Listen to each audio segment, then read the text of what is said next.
Hey everyone, welcome back to RJK English, and we're starting chapter 4 of Siddhartha today. Siddhartha has left the Buddha and he's going on his way. This is going to be a short chapter, and it's the end of part 1 of the book. So before we go on, this is my web page. This is my Facebook page, RJK English. That's my good friend Muzaffar. This is from Kashmir. I post things in here to teach you different lessons. This is my cat, and I taught a lesson on sarcasm. I also post my YouTube videos here and post other things that I'm reading. If you're interested, there is a Japanese comic in English about the Buddha. It's an 8-part series. I'm reading it right now. I just got through the first one, and I post other videos here. So let's get onward. Let's get on with it. Okay. Chapter 4, Awakening.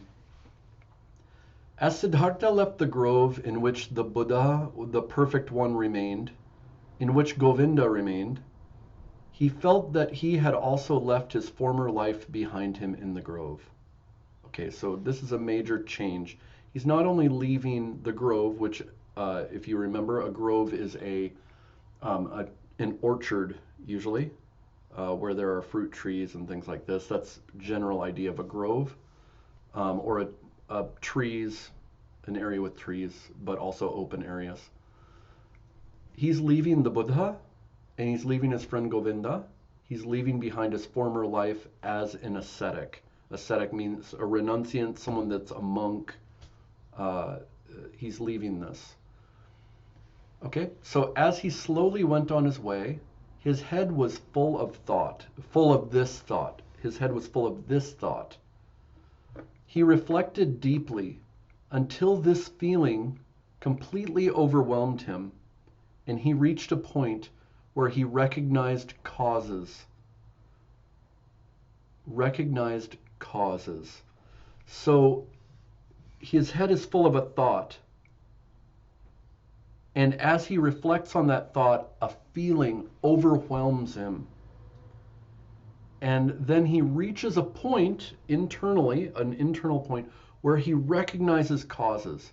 This is like how we describe enlightenment, even brief times of enlightenment or illumination.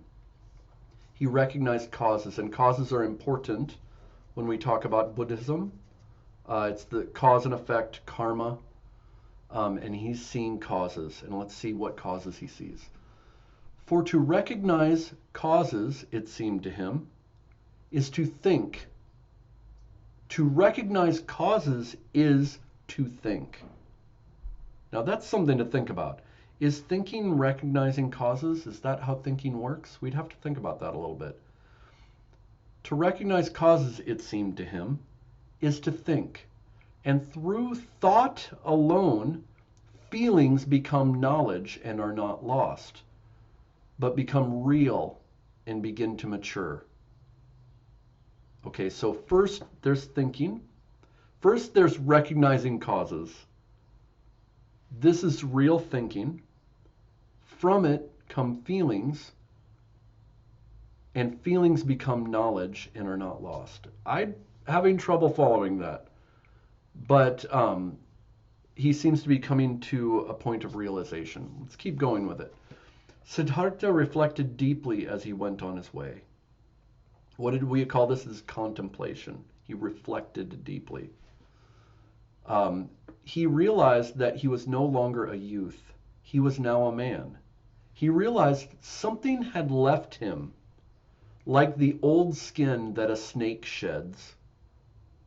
When a snake sheds its skin, so a snake has a layer of skin and it gets rid of it. Have you ever found a snake skin? An empty snake skin? So he feels like he also is shedding something off of him.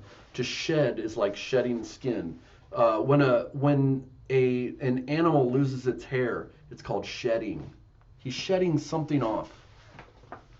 Something was no longer in him. Something that had accompanied him right through his youth and was a part of him. To accompany is to go along with somebody. When you and I walk together, We're accompanying each other. When we play music and we play together, we are accompanying each other. Well, something inside of him accompanied him. Something that had accompanied him right through his youth and was part of him. He lost this. This was the desire to have teachers and to listen to their teachings. So what is it that he sloughed off, that he shed like a skin? The desire to have teachers and to listen to teachings. He doesn't want to listen to these anymore. He had left the last teacher he had met. Even he, the greatest and wisest teacher, the holiest, the Buddha. He, Siddhartha, had to leave him, the Buddha. He could not accept his teachings. Siddhartha could not accept the Buddha's teachings. Slowly the thinker went on his way. Who is the thinker? It's Siddhartha, the thinker. Slowly the thinker went on his way and asked himself, what is it that you wanted to learn from teachings and teachers? And although they taught you much, what was it that they could not teach you? And he thought, it was the self that they couldn't teach him. It was the self that they couldn't teach him. The character and nature of which I wished to learn. What does he wish to learn about? The self. What could teachers not teach him? About himself. The self. I wanted to rid myself, to conquer it, but I could not conquer it.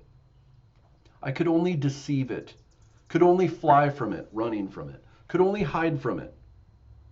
So the self, he wanted to learn it. Previously, he wanted to get rid of the self. He wanted to lose himself in Atman, in Brahman. He was running from himself. He wanted to conquer himself. But he could only try to trick himself or run away from it, to hide from it. Do you notice the self and the thinker are separate here? We could maybe think of it as his true essence. Truly, nothing in the world has occupied my thoughts as much as the self. This riddle that I live, that I am one and am separated and different from everybody else, that I am Siddhartha. And about nothing in the world do I know less than about myself, about Siddhartha. So we're going to stop here in reading. This is an important one. The self is separate from his thinking, or it's part of it as well. He's having a conversation with himself. How is that possible, to have a conversation with yourself? I suppose language itself is a way of talking with ourselves. It is, according to Buddhism and many thinkers, it's a false reality put on top of ourselves. Ourselves, if you meditate, you experience, but you don't talk. There's something inside of you that experiences, but it doesn't talk. It's not talking, it's experiencing.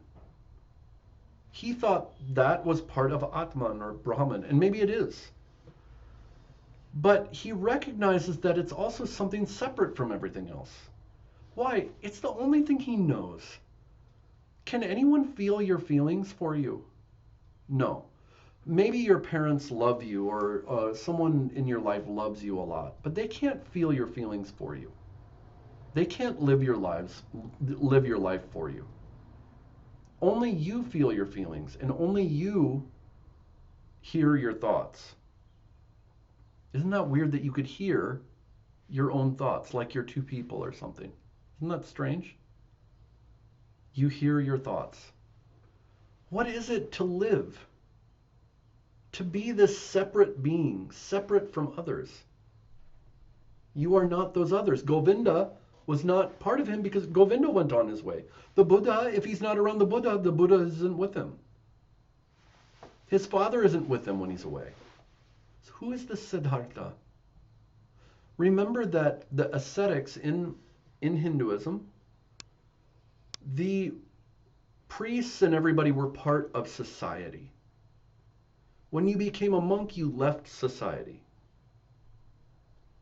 And in a way, you became an individual. Before, you were a part of a caste, you were part of a family, you were part of the group. Then by leaving, you became an individual. But he realizes that even then, he didn't become an individual. He's still separate, right?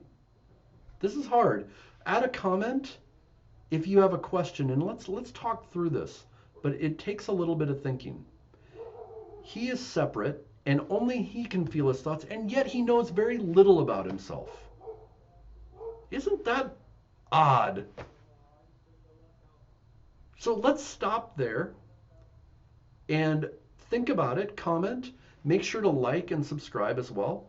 Share this with someone else that's learning, and you can talk with them and talk with me. Comment. Also go to RJK English and comment there, and let's talk about this. Okay? I'll see you next time. We'll start again. We might even be able to finish the whole thing next time. Okay? So I'll talk to you later.